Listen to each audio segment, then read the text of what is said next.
हो रहा है ना? हाँ, सेकंड स्लाइड में आ गए आप, वो पहले ऊपर भी जाइए। ठीक है, ओके। फर्स्ट में, हाँ।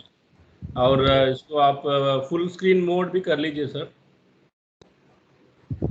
हो गया फुल स्क्रीन मोड? नहीं, अभी होगा। हाँ, आ गए sir. Now it's on full screen mode. ठीक है, चलो। चल रहे, okay sir. Okay. Please carry on, sir. Thank you, Professor Naik, for so kind words for me, and I welcome all the participants who are joining the session. I extend a very hearty and warm welcome to all of you for today's. I think this is the last day of the program. Yes, sir. 5 days, last day. 5 days, last day. So I am the opener batsman for the last day. Okay. So I think I'll talk to you about the valuation of intellectual property. The intellectual property is something which is very important, and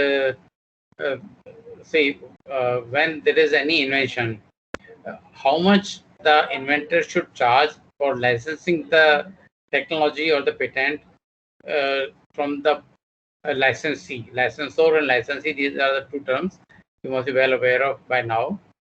So the licensor is licensing to the licensee. So what should be the value? So even the same thing is that suppose like there was a time when Coca-Cola left India in 1978 as per the government policy, which was, Coca-Cola was required to dilute its equity, and it did not do so. The government showed the doors. So Coca-Cola left India in 1978. Then the India being the one of the largest markets for Coca-Cola, they wanted to re-enter when there was change in the government at the central government level from Janata Party back to Mrs. Indira Gandhi's Congress Party.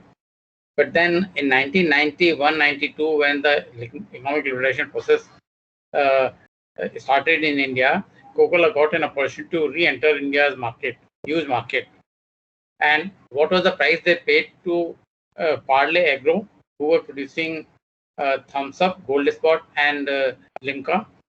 These trademarks were bought by Coca-Cola. What should have been the value of that trademark? How much they should have paid for it? Okay, these are also valuation of intellectual property, whether it is patents, designs, or trademark, or any other intellectual property. It is very important that the intellectual property should be valued. Now, I will have the format of presentation is that what is the valuation of IP, and I will be focusing more on patents. And second is that there are some difficulties in valuation of IP because of variety of reasons. I will discuss that also. And there is basic valuation method, and there are IP specific methods. Okay, and then I summarize it. And then last will be the steps for valuation of intellectual property. So we are talking of the valuation of all IPs, patent, industrial designs, trademarks, copyrights, and related rights. All these intellectual property rights are there, which are valued commercially, and it is very important that suppose you have an invention, you want to license it, you should get the desired price. So how much you should get and how much the other party should pay. These both sides have to do their own evaluation and then come to the negotiation table. Suppose you say that you want to sell your license, you want to sell your patent, that means you want to give exclusive license to some company. So the company evaluates it is worth 20 crore rupees, and you being a professor, you think even if I get 1 crore, it is all right. So you say 1 crore, let me say 1 crore, and but let me start negotiating at 5 crore. And the company was willing to pay 20 crore. So they know that you are an academician, and therefore you will not be very commercially prudent in terms of your decision making. So they start with 1 crore, and you have given 5 crore. So you are very happy. They have quoting as 1 crore, which I wanted minimum price, but I asked 5 crore. So they negotiate, And finally, suppose after negotiation, you say it is 3 crore. So 3 crore, you get 3 crore, but they are paying 3 crore instead of 20 crore which they were willing to pay. So the appropriate right valuation from your point of view as well as the other party's point of view. If you are the inventor, you have to also understand and see whether this the patent which you want to license, how much the other party should be willing to pay for it, and what is your minimum price acceptable to you, and then you decide that how much you should start at the stage of negotiations for licensing purpose. Even say 150 years ago, Thomson Edison, who had a few thousand patents in his name, bought the patent along with many others from Henry Woodward. And this was Henry Woodward was a Canadian medical student developing devices for medical field. He was the inventor of this patent. So, this even 150 years back, there was some method of valuation, and the patent used to be valued, and one of the biggest inventors of the total lifetime, Thomas Edison, bought this patent. There was an actress, Hedy Lamarr, Hollywood darling, actress by day and inventor by night, and co-inventor of frequency hopping, basis of today's communication system, eventually sold this patent 75 years ago to Bell Labs. And Bell Labs was the inventor for the telephone. So even 75 years ago, there was some very important patent which was sold or licensed. Example of patent in oil sector: universal underground hydro slotting perforation system controlled by working fluid pressure for activation and intensification of gas, oil, and hydrogeological wells. So this is a process patent, and this also had a high value. Now look at the trademark, value of trademark. Indian Oil, Hindustan Petroleum. The logo is their trademark. They are registered as a trademark. Indian Oil, HP, Bharat Petroleum.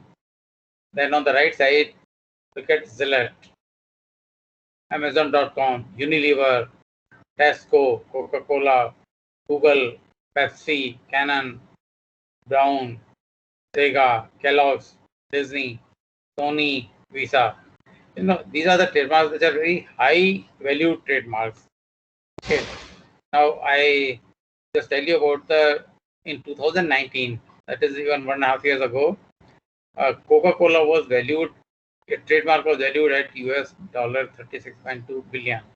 Coca-Cola retained its position as the world's most valuable soft drink brand after recording a 19% increase in brand value to US $36.2 billion, according to the latest report by Brand Finance, the world's leading independent brand valuation consultancy company.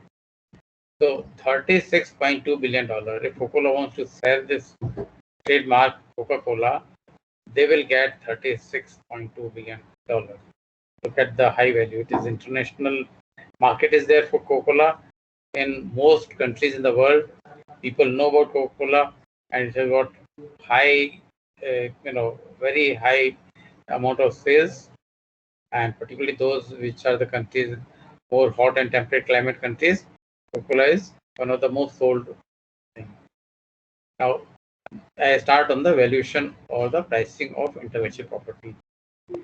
The price of intellectual property is a function of xi. Xi is a set of variables I equal to 1 to n. So purpose of creating the IP. So if your purpose of creating the IP, that is, you have, suppose we talk of patents, as I told you in the beginning, we'll focus more on patents.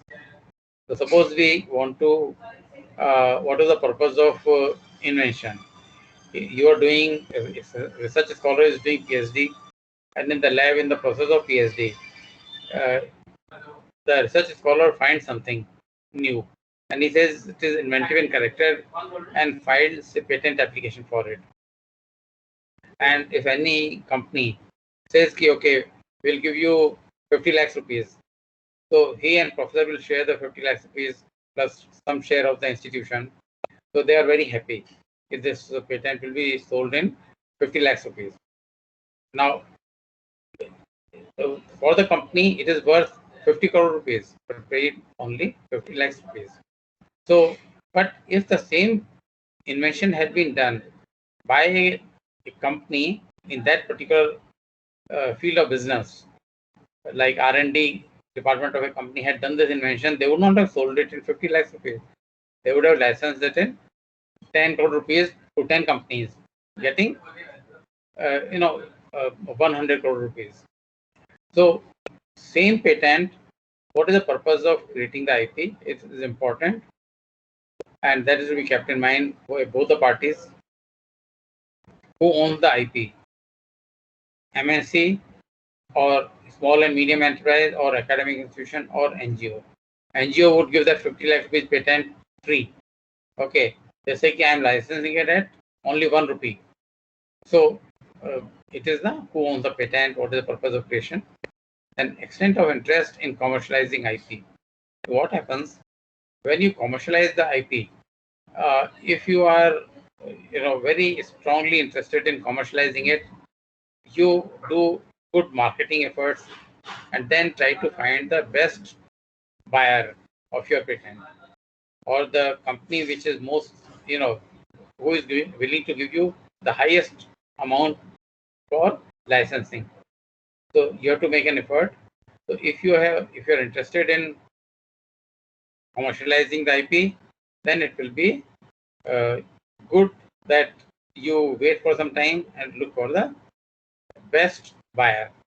But if you are not so keen in commercializing like in academic institutions, and this is a worldwide problem, there is so much of research which is being done in academic institutions all over the world, and that research is not being commercialized at all, or very little commercialization of such research. And therefore I say that there is great scope of commercializing the IP, and also we should give the PhD topic and MTech topics and the BTech projects to our students in a manner that would bring out something which is commercially highly worthy. Okay, we go for research publications in impact factor journals and Web of Science and all these journals or IEEE journals, but we should have our attention divided, partly for impact factor journals and partly some research activities, some research process, some research projects, or the PhD or doctoral research or master level research for the purpose of its high commercialization value and high impact factor academically or otherwise high impact factor in commercial terms. Then bargaining power and interest in getting the best price. What is the, if you are having a good bargaining power and interest in getting the best price, you will get it. But if you are not a good bargainer, you will not get a good price. Then patience. Patience is you have to wait for the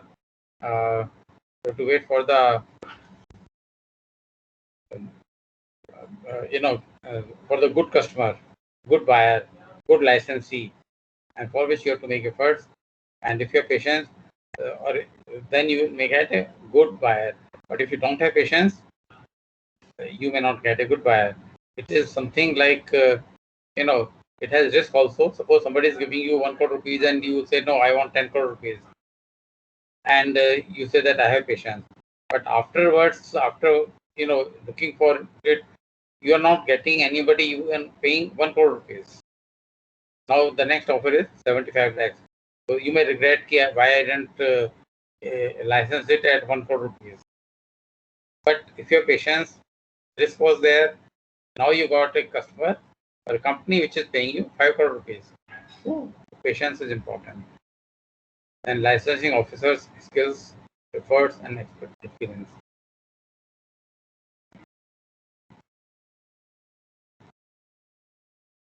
Now, there is a difference between pricing and valuation. Valuation is its value estimated, and pricing is the amount at which the actual transaction takes place. Same invention may be licensed to a small company in 50 lakhs rupees and to a big company in 5 crore rupees.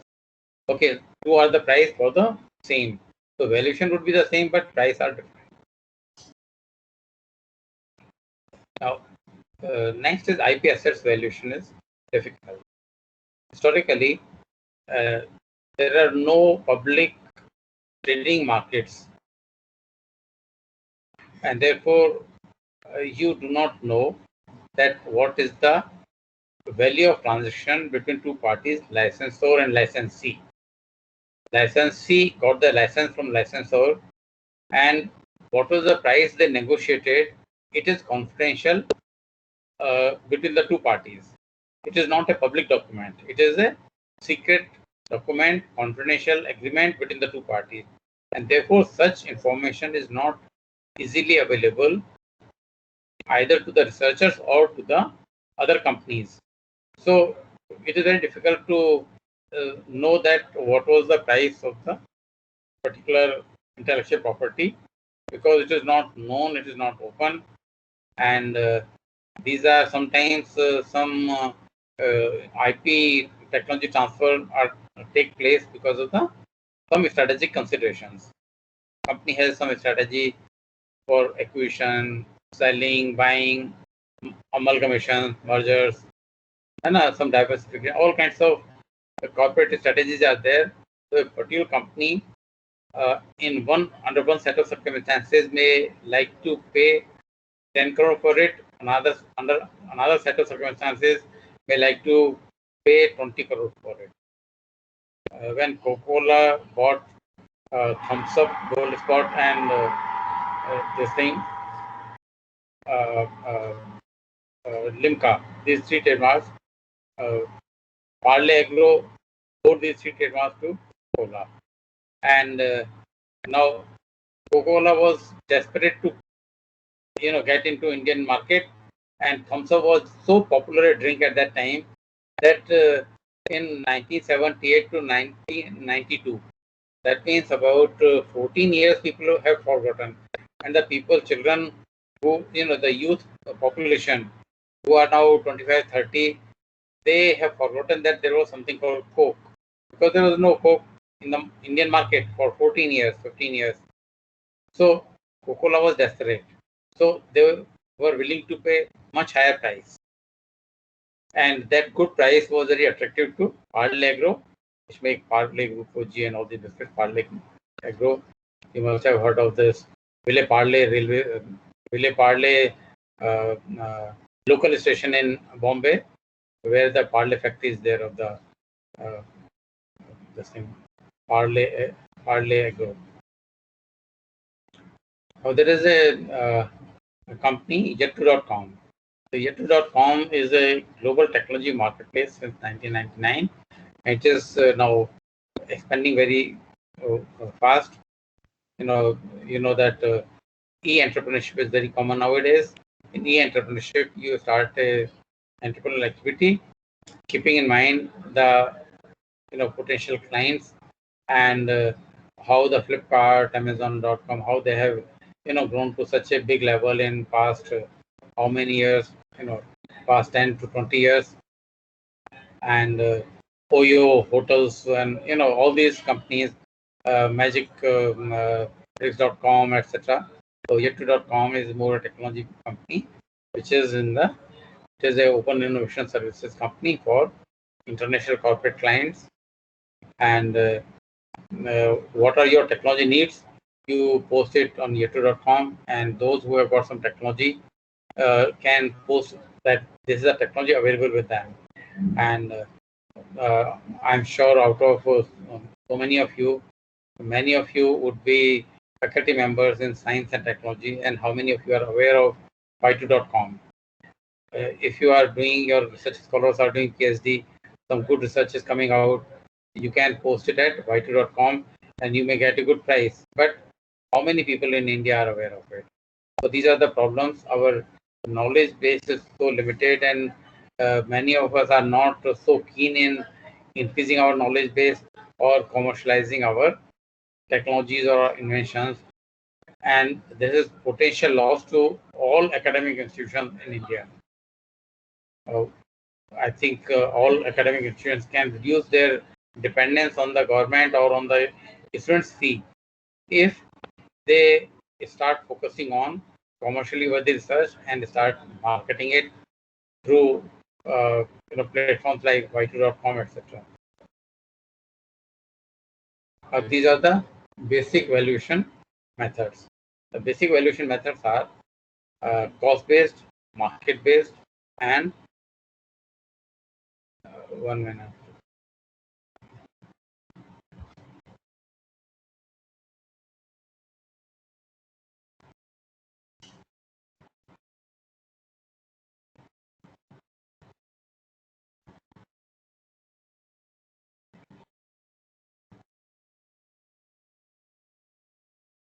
These are the three basic valuation methods: cost-based, market-based, and income-based. We'll discuss all these three one by one.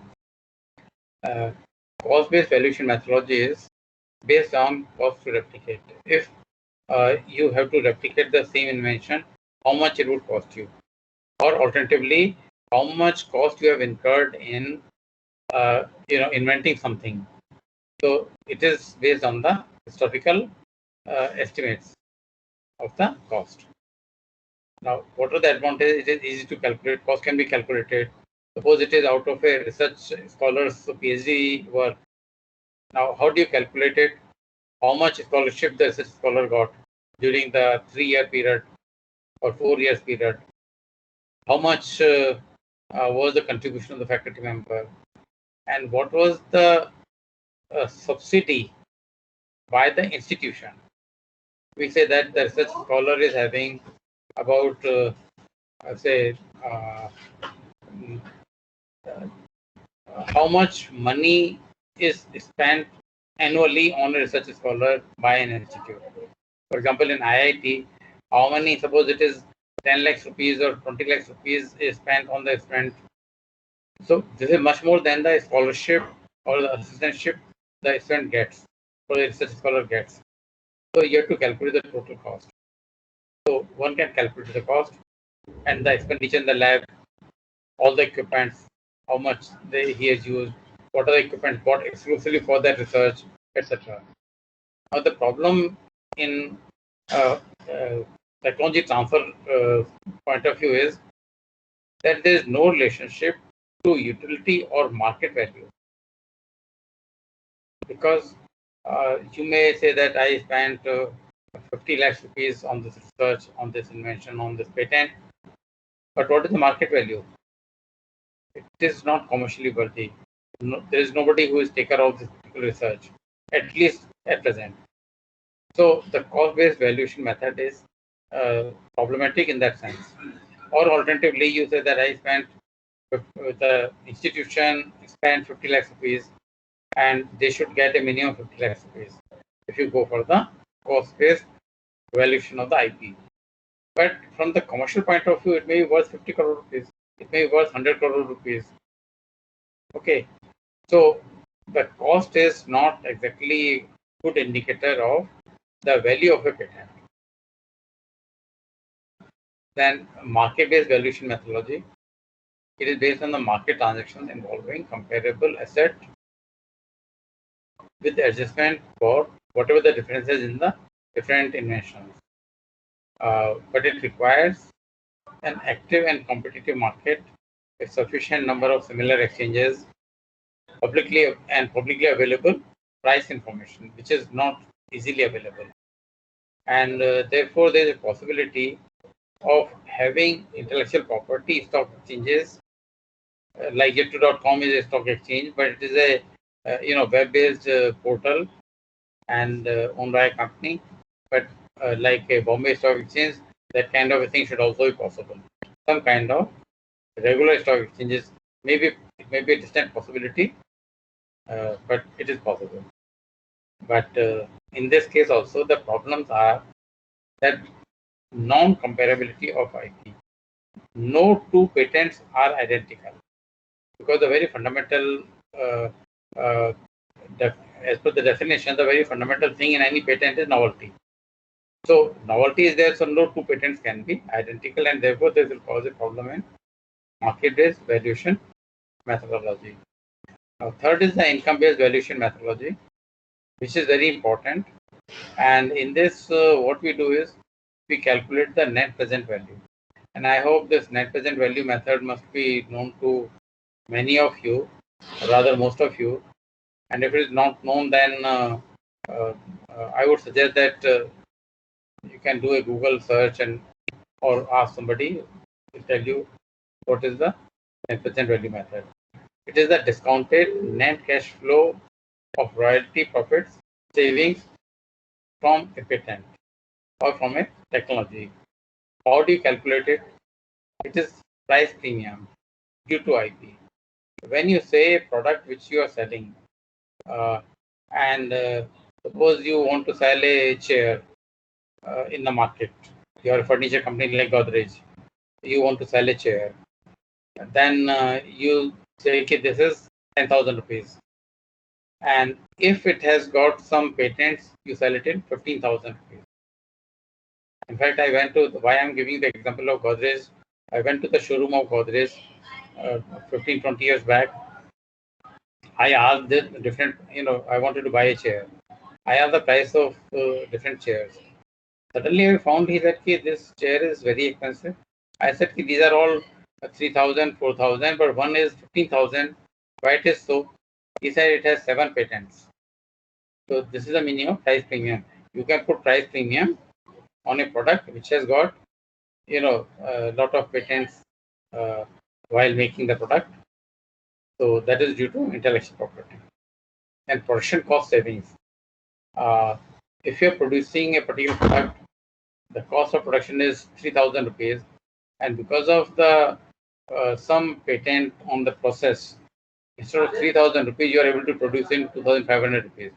So 500 rupees per piece is the cost saving, and this cost saving out of the 500 rupees, you pass on the savings 100 rupees, 200 rupees to the customers by reducing the price, but 300 rupees you keep yourself, and you are paying, selling 1 million units. 1 million multiplied by 300 rupees. How much it is? 300 300 into 1 million. So 300 million rupees. That is the savings to you or profit addition in the profit. And relief from royalty.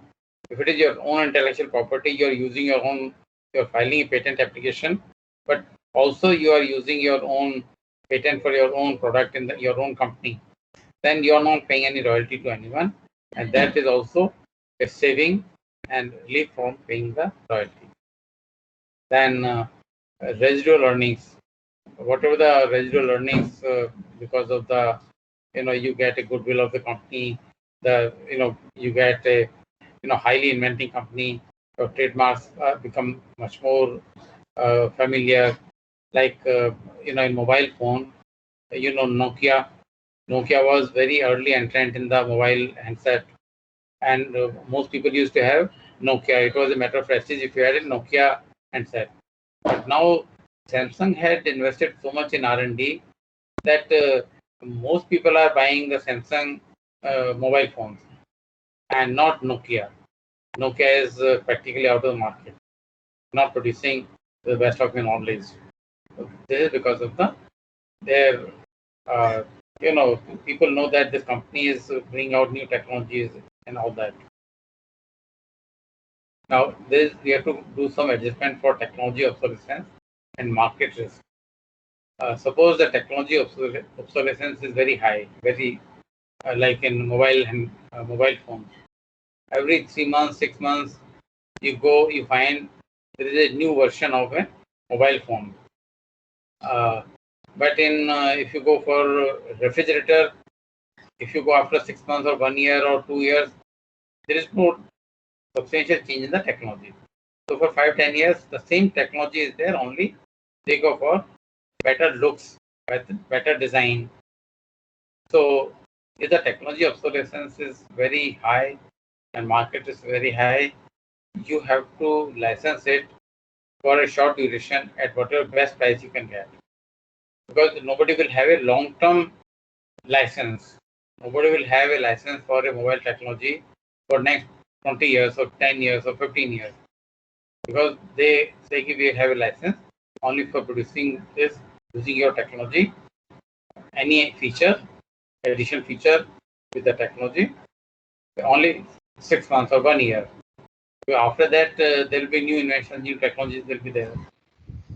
Sir, how do you decide on the discounting rate? On the discounting rate for net present value? NPV or any discount this one you want to do, how will you decide on the discounting rate? What is the discount rate in normal way you do NPV in actual? No, NPV normally depends on the company's whatever the rate for the company. You cannot take it as a bank rate. Bank rate means you are only taking the interest cost. The opportunity cost has to be taken, is it not? No, we in this thing the cost of capital is the basically the discount rate. Yeah, cost of capital of the company, and that should be the opportunity cost. No, but see, it is difficult to calculate the opportunity cost. That is. No. So yeah, that is why I asked the question. How do we arrive at the rate? Okay, that is a very valid question. But in this method, you take only the cost of capital. Okay. Okay. Thank you. So then the problem is risk and uncertainty, especially if no track record, which is not applicable to new IP or strategic IP help for competitive advantage. So in this valuation also, always there is some risk. You know, the technology obsolescence is also not so well known and so on, easily known. So these are all the issues. Now, because of all the issues in all the three methods, cost-based, market valuation, and income-based methods, we go for specific intellectual property valuation methodologies. And these specific valuation methodologies are very important and which are used in practice mostly. The first is the 25% rule, second is industry standard, third is rating and ranking, and fourth is surrogate measures, then Monte Carlo analysis, then real options and others. So these are the specific IP valuation methods, and they are all applicable to patents.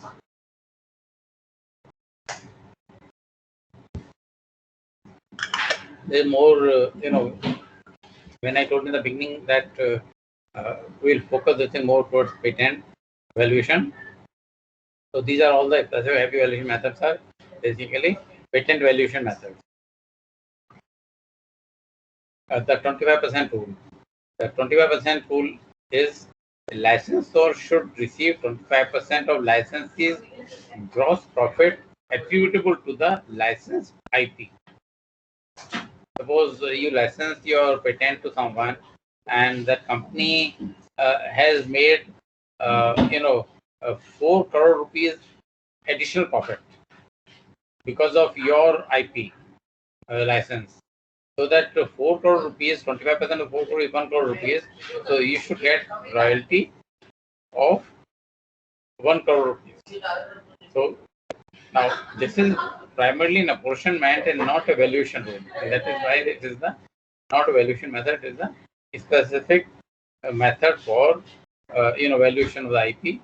So this is based on the apportionment, 25% of the gross profits attributable to licensed IP. Now, this is rule of thumb only, and you have to adjust the percentage 25% to 30% or 35% or 20% or 15% up or down to reflect the parties' respective investment and risk in licensed technology. So, if it is more risky, the licensee would be interested in paying 25% or less, and how much the license would be interested in receiving 25% or more than 25% if it is shorter duration, and also all these things are there. So the it is better for process than product technology because of the allocation problems. In the process technology, you know that this is the savings, and saving production is internal calculation by the company, so one can calculate easily. Whereas to you know uh, to find out, 1 minute please. Adit, Adit, can you stop? So uh, say in case of a product, a company is taking your license, your patent, and they are producing that product, and no company produces only one product. Each company produces all companies are by and large multi-product companies. Okay, whether it is Samsung making a variety of mobile phones, or it is a refrigerator, variety of refrigerator, different sizes, or any of the, Haldiram. Haldiram is making a very large number of varieties of namkeens and sweets and all that. So no company makes only any other air conditioner company. They are making different sizes, different variety of products. So in the gross profit increase is due to increase in sales of all the products. So it is very difficult to exactly calculate how much is the increase in the gross profit because of the particular license technology. It is possible, but it is more cumbersome calculation. So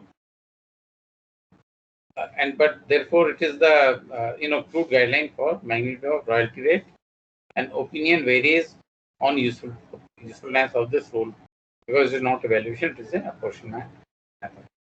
Another is that in the industry standards. What is the meaning of industry standards? Industry standards is in different types of industries there are different types of licensing fees which are prevalent, which have been there in the past, and this is derived from the market approach. The references are the royalty rates of purchase prices in similar past transactions. It reflects the industry, technology, degree of innovation. Typical rates are in information technology. On the hardware, it is 1% to 5%, and on software, it is up to 25% and up to 50% on games. The computer games are there, or nowadays you get all the mobiles full of games. 25%, 50% on the games. So these are the types of royalty rates. Now, consumer electronics 1% to 3%, biotechnology 8% to 12% with large upfront fees. Why with large upfront fees? Apart from the this percentage of the royalty, it is because the biotechnology research is very expensive as compared to research in other fields. In electronics or some other fields, the research is not that expensive. It is basically the human cost, the salary cost. In biotechnology research, the material cost is also very high. You put 100 scientists in biotech area and 100 scientists in electronics. The 100 scientists doing research in electronics, it is their wage bill. But in biotechnology, these 100 scientists, 100 biotechnology scientists, it is not only their wage bill but also the material they are using, which is very expensive. So therefore, there is a large upfront fees, and most of the licensing is done in terms of upfront fee, how many fixed amount plus a royalty rate. Royalty rate can be 1%, 4%, 5%, 10%, 20%, 15%, 30%, 40%. Okay. And in automotive sector, it is 2% to 5%. In healthcare sector, it is 2% to 10%. These are the industry standards. And if you have got any such, invention in these industries, because no two intellectual property are same, no two patents are identical. So it is a useful system of, deciding what should be the royalty rate to the industry standards. Then rating and ranking. It compares relative value of IP assets on a subjective or objective scale. It is often used in conjunction with the industry standards method. The 5 components. One is scoring criteria, scoring system, scoring scale, weighting factors, and decision table. For patents particularly, there are 15 Georgia-Pacific factors which are often used as set of comparative criteria in rating and ranking. These Georgia-Pacific factors, 15 factors are commercial success, current popularity, and profitability of patented product. You have to have the scale measuring that commercial success on a 5-point scale. Commercial success is 3 or 4 or 5. Very low success is 1. A little higher than that. Medium success is a little higher than that is 2.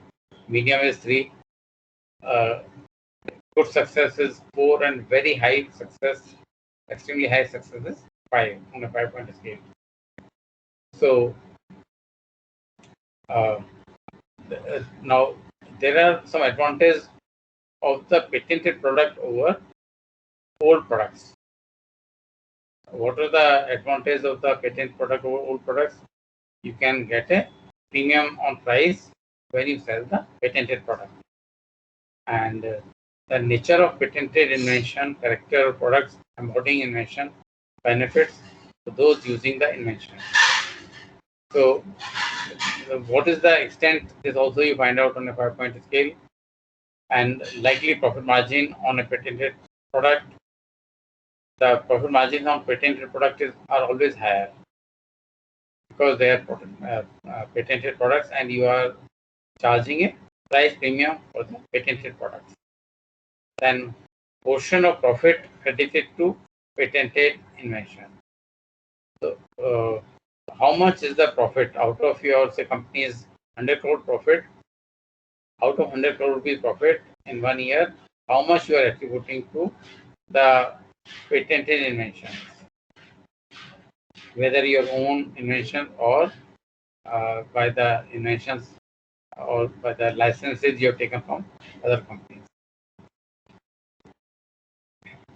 The next Georgia Pacific factor is benefit to other non-patented items by sale of patented product. This is very important, and I would like to spend a few minutes on it by explaining the benefit to non-patented items. What is the meaning of this? Suppose a company has got a patent from a chemical, the chemical product is there, by which you are making a soap, which is very high quality. So, say the market leader in toilet soaps is Hindustan Unilever, Lux, Pierce, Dove. All these expensive soaps and best quality soaps are by Hindustan Unilever. Suppose the Pierce and Dove, they are sold in say 55 rupees, and Dove is sold in say 45 rupees. These are the soaps. The equivalent soap, another company which is considered as a B category company, are selling these corresponding soaps, glycerin soap like Pierce, in 50 rupees or 48 rupees, and any soap which is equivalent to Dove, not at 45 but in 38 rupees or 37 rupees. Now, suppose this B quality company starts producing a soap which is, the fragrance is even after several hours of your bathing with that soap, and you are using with that kind of fragrance that soap which is there. So the company is pricing it at 95 rupees.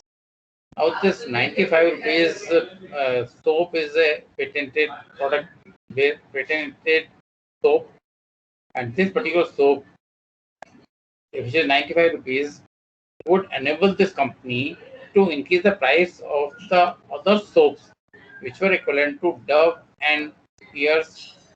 Instead of 38 rupees, they will sell it in 45 rupees or 44 rupees at Providence Hindustan Unilever. and their so which is equivalent to peers.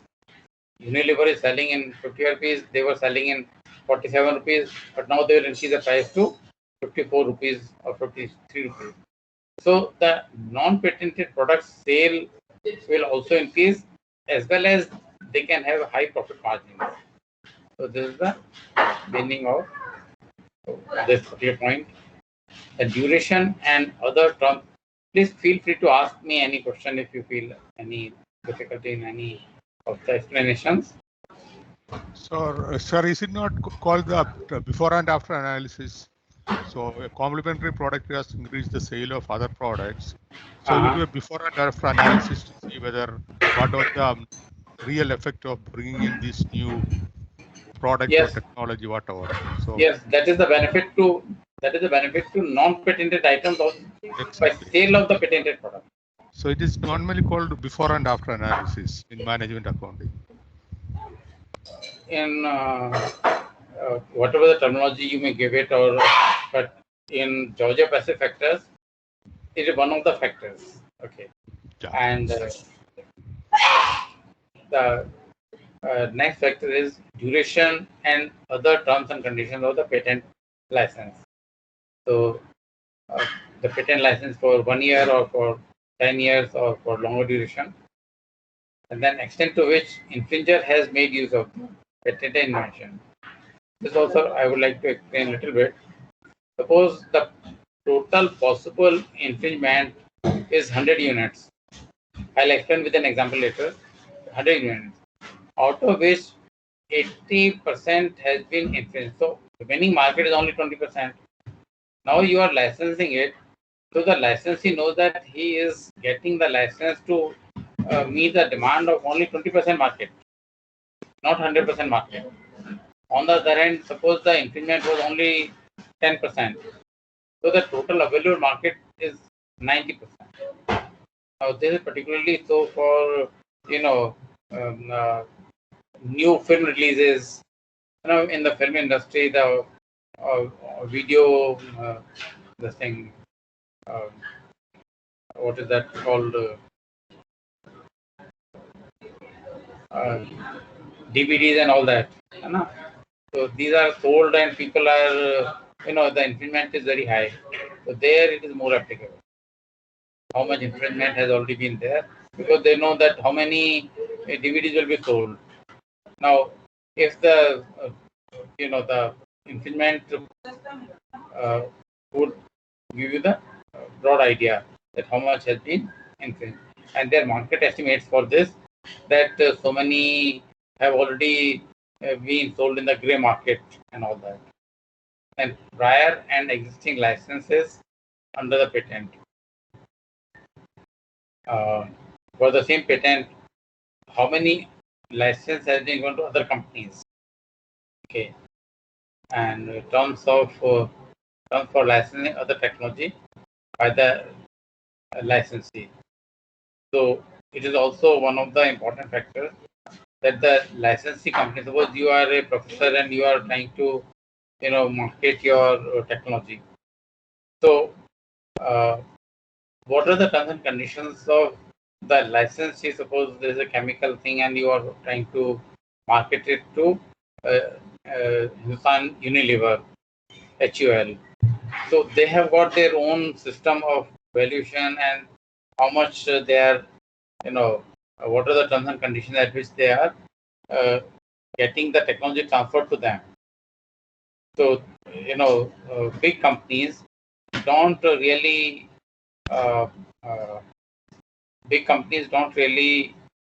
change their terms and conditions with respect to one particular client or one particular, in this case, suppose they are getting technologies from 20 companies. So if you say that these are your terms and conditions, they say no. The bigger ones still dictate the terms and conditions. It happened with me. I'm talking on the copyright thing. Most of the companies, publishing companies or publishers, they get a copyright form signed that I assign my copyright to the company. So when we publish a book, the copyright, you must be seeing most of the textbooks, the copyright is that of the publisher in a Circle C, and then they write, McGraw-Hill, Pentasol, or Pearson Education. So when one of these international companies contacted me, I wrote the book, and it was a Indian South Asian version of the book. So I told them that I can do it if I become the third author. There are two other authors, two American authors. I said if I become the third author, I'll do it, and it should be clear authorship. It should not be that South Asian adaptation by Professor S.K. Jain, nothing like that. It should be a clear three-authored book. So the local people told me, okay, we accept this thing, and they orally told me. But when the license thing came, I had to sign the license of 20 pages. I wrote this condition that it was not so clearly mentioned. I said, you please mention it here. So the Indian people, that multinational, told me, no, we have agreed and we will do it. Now, when the book was about to be published, they said, our patent, the headquarters in New York, they have said, no, it will be only the South Asian adaptation by Professor K. Jain. It will not be a third author book. I said it's breach of trust, and I trusted you. So they said, we don't change the terms and conditions. Okay, but there's our promise, we'll do it. But then they declined. Our head office in the New York has declined it. I said, you will have to pay a high price for it. If you behave like that, I will go to any extent in my lifetime, and I will not leave you in this manner in any, by getting away by this kind of a act. And I had, started looking for, legal actions, police action, all kinds of actions I had started looking forward to. And I had talked with some, since I was teaching IPR, I was also IPR chair professor of Ministry of HRD. I had talked to the Registered Copyright of India and so many more people for taking the legal action. And I warned them that it will be a very, wrong thing on their part if they go for this breach of trust. So then finally, I was also exploring my options. So I got a phone call after about 10 days. Sir, we have the headquarters has accepted you to have the third author. There are three authors of the book. It is there. So, big companies don't change their terms and conditions so easily. Then these are the last three, the Georgia Pacific factors. Patent owners, licensing and marketing policy. Then commercial relationship between the licensor and the licensee.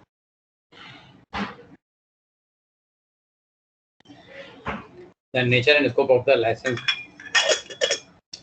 It is territorial license, field of use, and exclusivity. It is a exclusive license or non-exclusive license. So there are companies which say that we'll give you non-exclusive license because they have, they feel that they can, by low royalty rate to one company, they can get low royalty rate from one company, but they know that there are so many more companies which will pay me a good royalty. So the total, suppose 100 units are sold by one company, and it pays you 5% royalty rate. And if it is exclusive license, now if you say we are giving non-exclusive, they say we'll pay 2%. So for 100 units, you get 2%. Another 5 companies are there which are also selling 100 units equivalent, just we assume. So 2% from each company. So there are 5 companies, you get total 10%, not 5%. So you would like to prefer a non-exclusive license. But if you think that there is not much of competition and this company is the only company with the 90% of the market share, you prefer to give it a exclusive license, because other than that company, the market is so small. So these are the considerations. Then industry-specific practices for comparable patents. These are the established royalty agreements are there in the past which have got revealed, and also sometimes what happens that suppose one person who are working in the IPR division. I'm sure by now in the last day you must be aware that so many multinational companies file 5 to 6,000 patents internationally every year, and there are about 600-700 people in the IP department, intellectual property department, who are handling all these patents, filing patent, and everything A to Z about patents, including valuation, blah blah blah.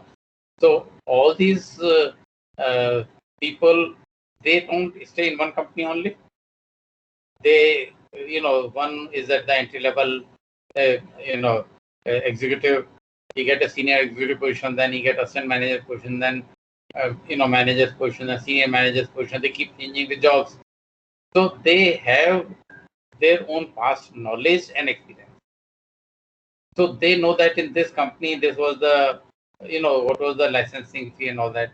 And therefore, most companies prefer to keep on employing more and more new people from other companies at a higher position, so that they get other companies' knowledge incorporated in their company's decision making by the executives. Am I clear on this point? Hello.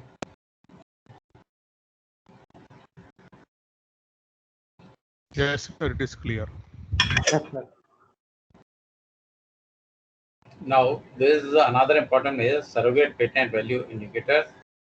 It depends on the patent portfolio analysis. It is not actually the valuation method, but it is the surrogate value indicator. So, how do you get the surrogate value? So, it depends on the patent portfolio analysis. That is the number of patents obtained by an organization. It reflects the R&D level and filing activity, but not necessarily the quality. So, a company which is paying, say, I'm sure you by now you know that every year you have to renew a patent, and the patent renewal fee is increasing. It is progressive in character. For the first 2 years, the patent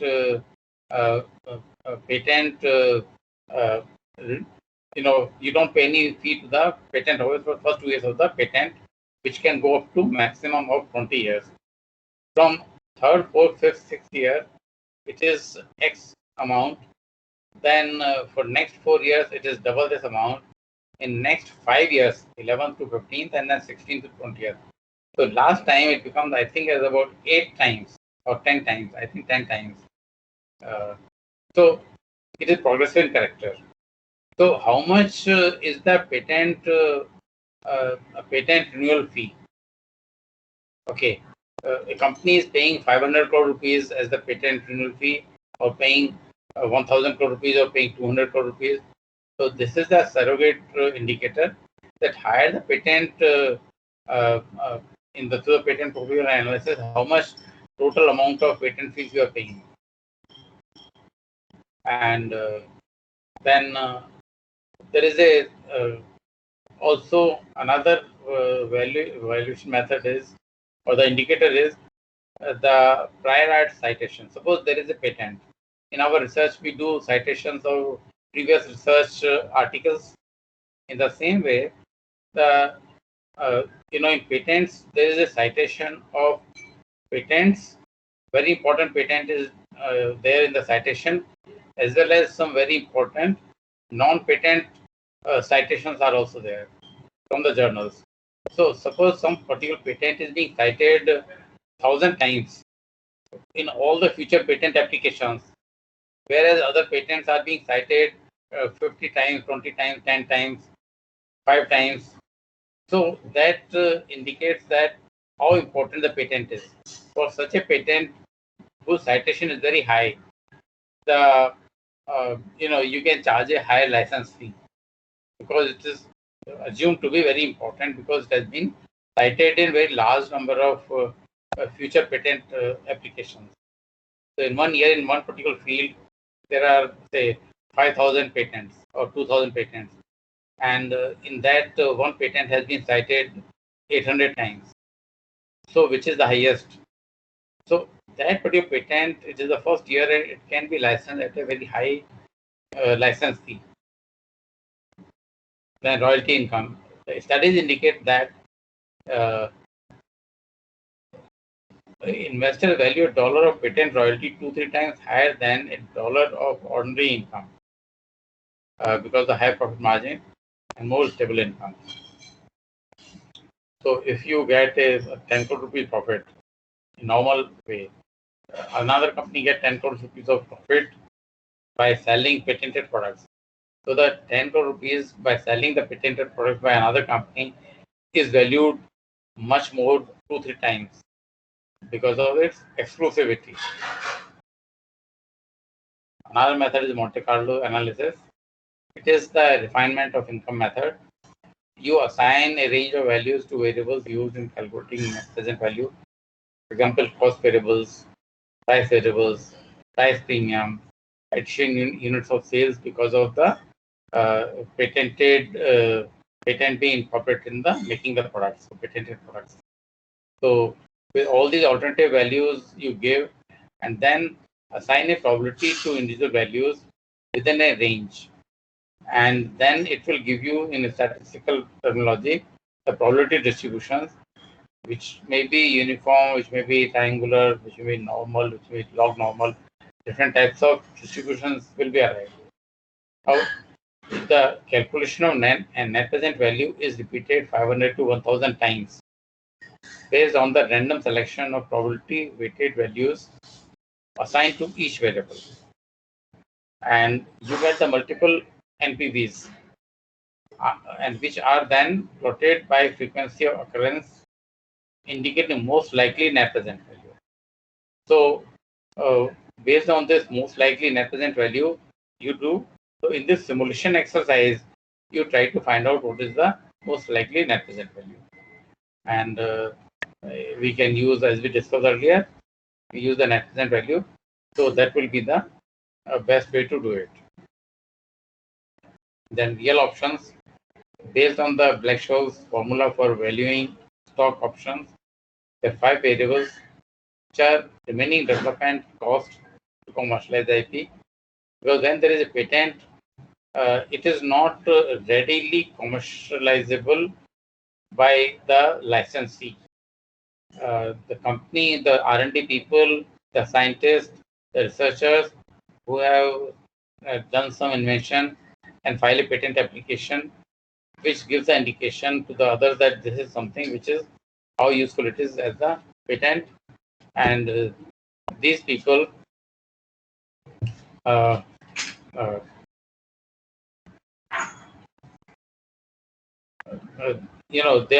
doing further research, and then they come out with the how to commercialize the invention. So what is known as technical know-how. So the technical know-how can be developed better by the inventor rather than somebody else. So this takes some more time in this thing. So remaining development cost, how much is the remaining development cost to make the invention commercializable? Okay, then the mean, another variable is the mean market value of products embodying similar patents. Then time until commercial utilization. Then product value volatility, risk-free rate of return, and patent expiration period. That is, a maximum patent can be for 20 years. So this is at the 5-year-old patent or 10-year-old patent or 15-year-old patent or 18 years old patent. This is the total how many. But 18-year-old patent, only 2 years are left for expiration of the patent period. So these are the variables you use in Black-Scholes formula for valuation of the stock options. The option values reside in right to wait and see what happens to stock prices, and to exercise or not based on IP investment is viewed as an option to develop the IP further or to abandon it depending on the future technology and market information. If it is a technology obsolescence is very high, you like to abandon it because it is not going to last long. But if the obsolescence level is very low, then you know that it is early stage, so it will last for say 15, 18 years more when you take the license. Based on this, the real option is the most useful for IP investments with long-term returns and high risk, because it recognizes that risk of IP investment is not uniform over time but decreases as additional technical and market information becomes available. So the real options is a more complex and cumbersome method of valuation. And to summarize, in increasing order of complexity, cost-based methods, the least complex or most simple, and market conditions-based methods, little difficult.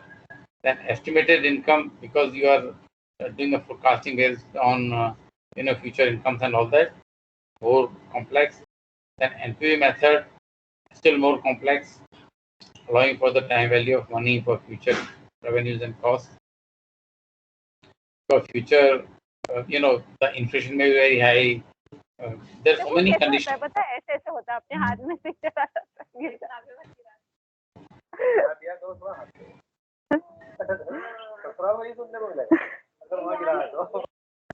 Archana ma'am, please do. So NPV method is, like in COVID times, the 3 months lockdown. So your calculations of all your own sales, everything changes, and depending from industry to industry, what might be there in the future. So future is always uncertain. So NPV, you do best of the calculations, but it may or may not come out to be true. But those risk factors are there. Then uncertainty-based methods allowing for the riskiness of the cash flows.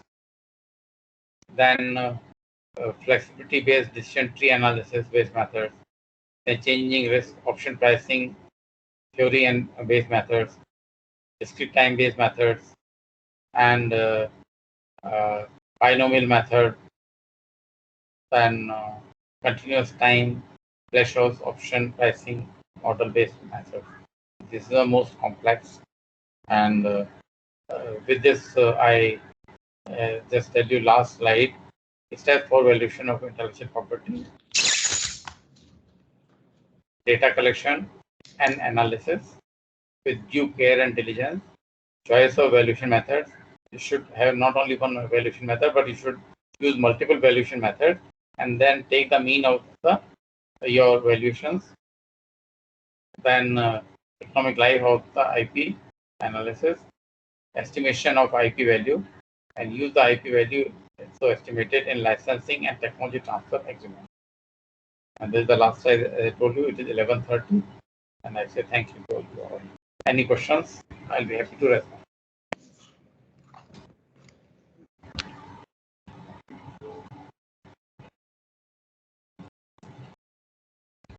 Sir, you can switch on your camera and you can off this slide. You can come down.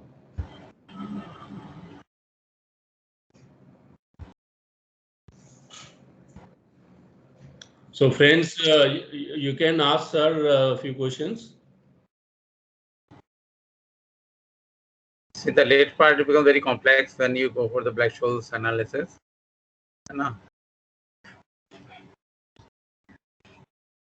Yeah, the financial analysis is very detailed and calls for very good knowledge of finance. So it cannot be done generally. It really calls for substantial knowledge of finance and management accounting to get these valuations or comparisons, or even to work out what is the actual benefits accrued to someone if you had to file a claim also. Yeah. Right. Very interesting session, sir. Thank you. Thank you, Dr. Nayak. My camera is I am not able to make it on. Sir, it was you come out of this sharing. You just come out of the sharing and then you switch on your camera. share. Okay, come out of the sharing. You close this sharing part. अच्छा, ये sharing को मैंने close कर दिया. ऊपर जाएंगे तो आपको वो आएगी.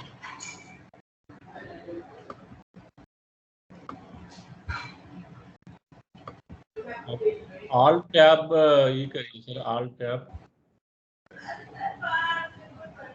तो उसमें आपको दूसरा विंडो ये दिखेगा. हाँ हाँ, अभी आप कैमरा ऑन. ये वो ऐसा है कि कभी हम गूगल वाला करते हैं हाँ, अलग अलग प्लेटफॉर्म में अलग अलग. कभी वो करते हैं, कभी इसमें करते हैं माइक्रोसॉफ्ट टीम्स में, तो हर एक का अलग अलग होता है ना. हाँ जी, हाँ जी. So everyone has their own settings with respect to this. And all patents. You can take any one of the 4. All of you said patent should be unique and separate, so they also made it unique and separate. Maybe Obviously, that is no, even there are so many topics on this thing. There is a some standards in the patents. So, Yeah. like earlier, 10-15 years back, different mobile handsets had different chargers. There, the pin-up was different. Yeah. But then they found that it is a torture to the consumers if they want to change the suppose you have got a particular mobile and you go somewhere, you want to charge it, so you have to carry your own charger because the that pin up the thing is socket kind of thing is different in different mobiles. So they all agreed that we'll have a same except Apple. So Apple has different, but most of the other mobile handset have the same charger is applicable because the socket is of the same size. So this is called standards.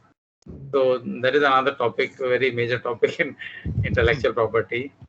Sir. Otherwise, also all of us, we are unique. We have a different fingerprint. So Yes, 7 yes, million yes. population on globe. We are unique. So thank you very much, sir, for the wonderful session on valuation. So we'll connect you again soon. So thank you very much. You have a great day ahead.